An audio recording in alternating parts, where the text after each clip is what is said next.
StatCast is powered by Google Cloud, the official cloud technology of MLB. Time now for StatCast, powered by Google Cloud. And today we focus on A's outfielder DH Brent Rooker. Look at this highest barrel rate. It's always good to be ahead of Aaron Judge on hard hit stuff. His barrel rate 23.2, Judge 22. It's third in the major leagues, 50 batted balls on our StatCast Google Cloud.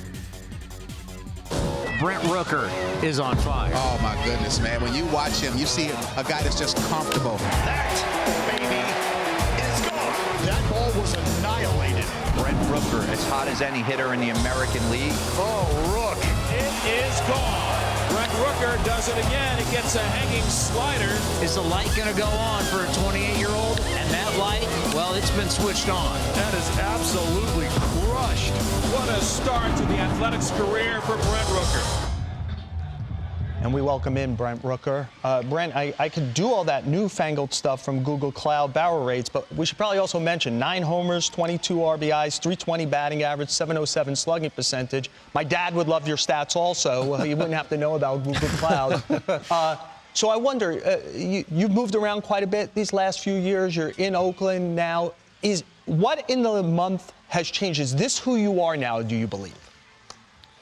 I think there's a level of comfort here. There's a level of just confidence knowing that I'm in the lineup every day and I'm getting those at-bats and that I can go out there and compete at the highest level. I think, obviously, the numbers over the past month are I don't know if those can be repeated, month over month because it's a tough league. Guys going to make adjustments. It's a tough game. But I think the ability to just go out there and compete every day and produce at a high level is going to stick around, yes.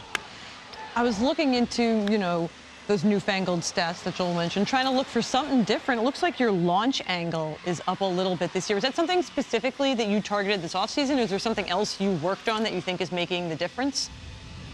No, I definitely, that wasn't something specific that I worked on. I think a lot of that's probably just swinging at better pitches, doing a better job controlling the zone, eliminating some chase that I've had in years past, and then just putting good swings on pitches that I get in the zone. And when those things happen, my swing's just kind of tethered to hit the ball in the air. So it's just kind of a byproduct of, I think, probably swinging at better pitches. Hey, Brent, Ron Darling here. Joel alluded to it, but it was such a tumultuous season. Traded twice, waived late. Acquired by the A's. What was the offseason like for you when you go through that kind of season where you're pulled each and every way? Yeah, the 2022 year was definitely pretty hectic, moving around all over the place. Like you said, 2 trades in season.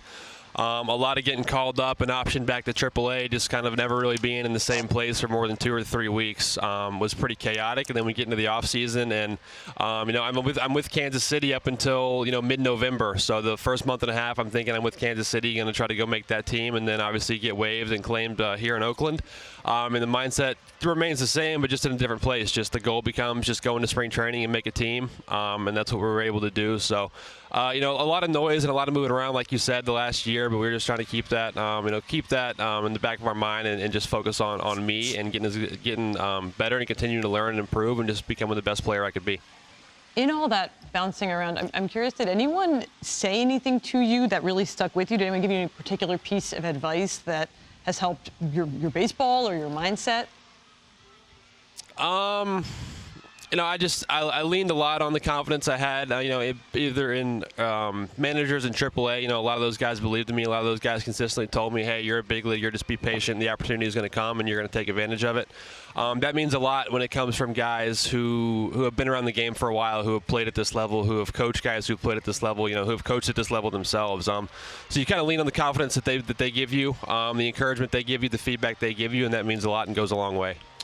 We've heard a lot of noise about off the field with the Oakland A's, where people tend to forget you guys that are grinding it out every day. How important has the staff of Mark Kotsay and the coaching staff been to you players that despite all the noise, are just trying to grind out wins and play better each and every day?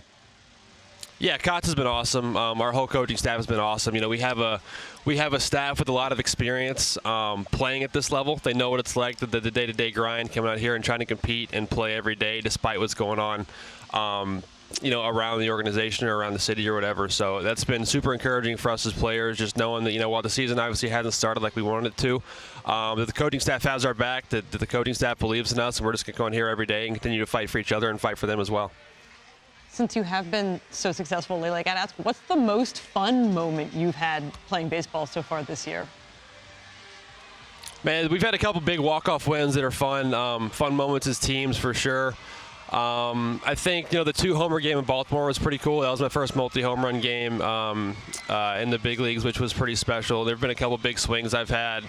A 3-run homer in Baltimore that kind of gave us the lead. That was pretty fun. So we've had, like I said, despite the season not going the way we wanted to so far, we've had some fun moments, and we've got a great group of guys in that clubhouse, and we're just enjoying being out there every day with each other. Brent, you made allusion just there to the not playing the way you want as a team so far this year. Ron mentioned the off-the-field noise with where the team's going to play in the future, but yet you're having you just had the best month of your career. How have you put blinders on? What has allowed you to do this? I think that's kind of the message throughout our clubhouses. We're just going to keep our head down and keep grinding, right? Despite the noise like we talked about, we're just going to put those blinders on. We're going to keep going. We're going to believe in each other, and we've got a lot of really good veteran presences in that clubhouse that have encouraged me and built me up and kind of helped my confidence along the way. So those guys have been huge for me, and we're each one of us is trying to get better individually so we can get better as a team as well. Brent, congratulations on a great month, and thank you so much for joining us on MLB Now. Thank you, guys. Appreciate it.